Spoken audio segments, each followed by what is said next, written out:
Hey guys, welcome to Get Busy Watching. I'm your host, Honest Dan. Let's talk movies.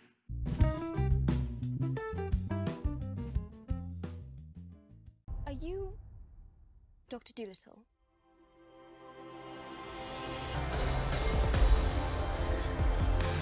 We have no choice but to embark on this perilous journey. You can talk to animals. Yes, somehow we just belong together. Oh, what a wonderful world.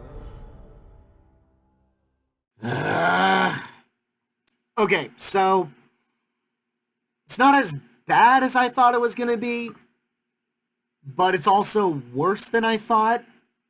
It's weird. So I'm going to do something a little bit different with this video. I'm going to give you my review like normal, kind of a rapid fire style, but then I'm going to make like I'm a real reporter and report on some juicy behind the scenes stuff that might explain why the movie is the way it is. So if you're all about that drama, stay tuned after the rating, and with that in mind, let's kick off the review itself. Here's why it's better than I thought. The trailers made it out to be almost a little too dramatic and serious for how utterly bad the CG looked on the animals. The movie is, at its core, a silly adventure story. As a result, the subpar CGI doesn't feel out of place. Except here's the problem. The silliness is painful. This is Robert Downey Jr. at his worst, without proper direction or proper writing for him to chew on. Seeing Downey go so far as to try and make pitch-perfect animal noises was so awkward, and honestly doesn't even make any real sense if you think about it. It's revealed that animals have their own languages, and he speaks them, but the animals are able to speak to each other, so wait, how does this work? Do all animals just speak animal? Then why does Doolittle need to speak separate languages for the other animals? It doesn't make the least bit of sense. I might say that it's clever that parrot Emma Thompson can speak human, but that's giving credit that I don't want to give. Screw it. I'm an asshole today. What makes this movie worse, though, is that the story has way too much going on with it, involving the slow poisoning of Queen Victoria, a vague threat against the princess that amounts to nothing, traveling to a super secret island to find a super special fruit that will cure the queen's illness, super considerate of the poisoners to use a slow poison to kill the queen, and giving our heroes just enough time to sail the seas to get the precise cure needed for the poison. Holy crap, this movie's getting worse the more I talk about it. Oh, and there's a dragon. Yeah. Staggeringly, it's not the worst thing that this movie offers.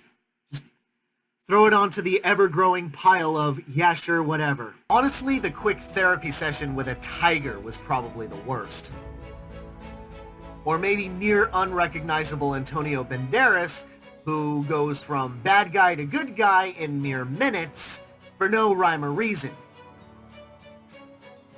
Yeah, it's an awful film. The only real saving grace is not that Jessie Buckley was playing Queen Victoria, and I would have sworn to God that was Sienna Miller, not Buckley, but...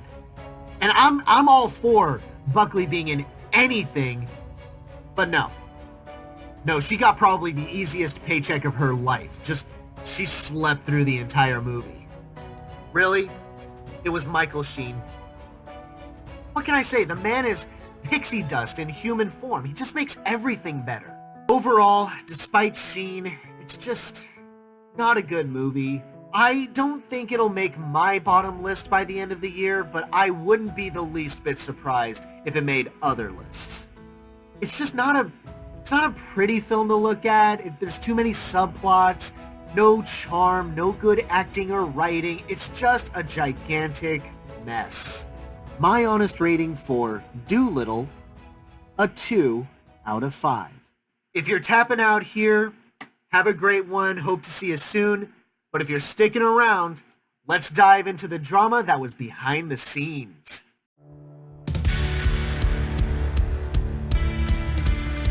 For those of you that don't know, Doolittle has something of a history behind it now, at least in terms of its production.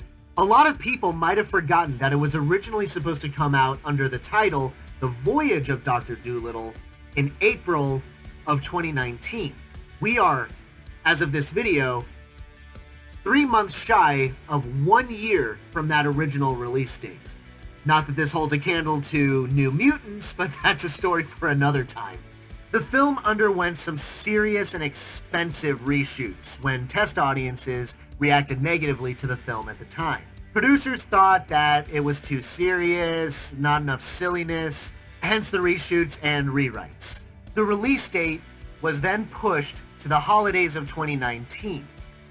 But then they pushed it again to January of 2020, hence this review, so they wouldn't have to compete with Star Wars Rise of Skywalker. In hindsight, I don't think it would have mattered much considering the final product, but to each their own. But this is the real story that I wanted to talk about.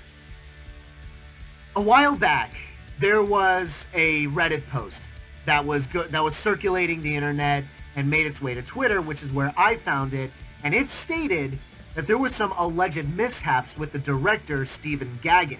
Now bear something in mind, there's no way to 100% know if the following information is accurate, as I can't exactly find anything online that echoes this user.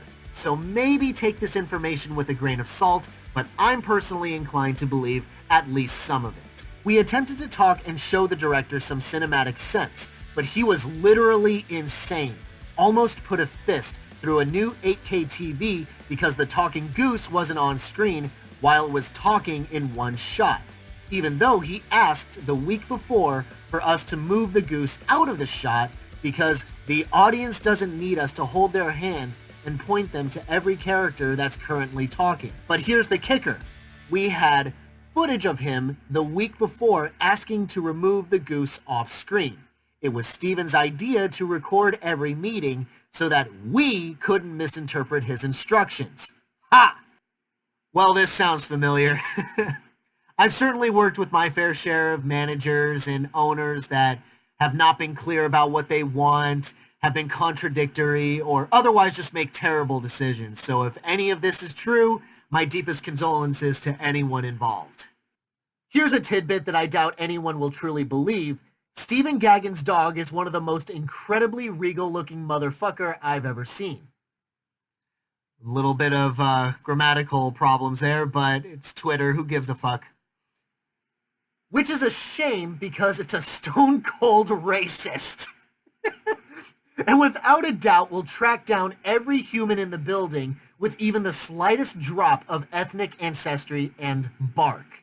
And I mean fucking bark. Like how a scrapyard Doberman guard dog might bark at a squirrel, with fucking death and violence in its very core. It was like the end of days whenever that fucking beautiful dog came in to visit with Steven.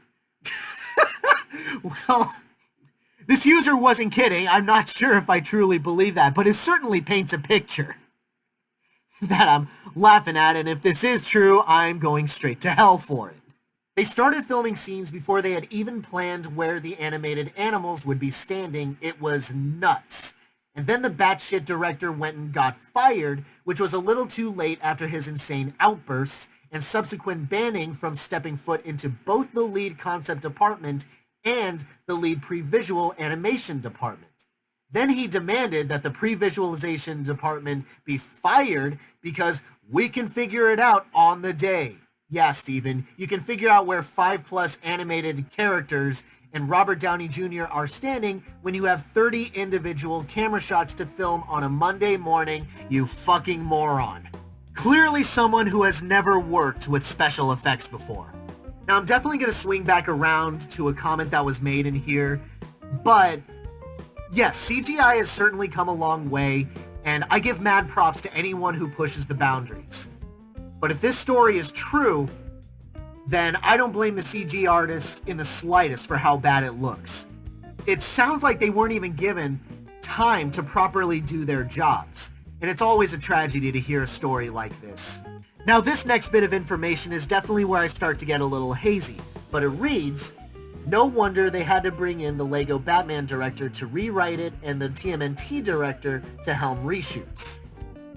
This information is definitely accurate. Chris McKay of Lego Batman and Jonathan Liebsman of TMNT did come aboard production for rewrites and reshoots. But I can't find any information that explicitly states that Gagin was fired. In fact, according to Hollywood Reporter, this seems to be a direct contradiction, as their article states, Stephen Gagin, the original director, was on set and collaborated with Liebsman. Several sources note the process was inclusive and Gagin will remain the credited director. Now, one could argue that maybe this individual from Reddit isn't privy to that information and just simply jumped to conclusions, or it's just some random-ass dude on the internet looking for attention. I mean, it's the internet. Would any of us be really that surprised? Or just a little bit, some of, or all of the information that he reported was true. Honestly, there's really no way to know until other people come forward to deny or reinforce what's already been stated. Still, this information does leave you with something to ponder as to why the movie is so troubled. If you stuck around for the drama, guys, thank you so much. I love you all. But now you're free. You're free to go about your day. Have a fantastic one. See you soon.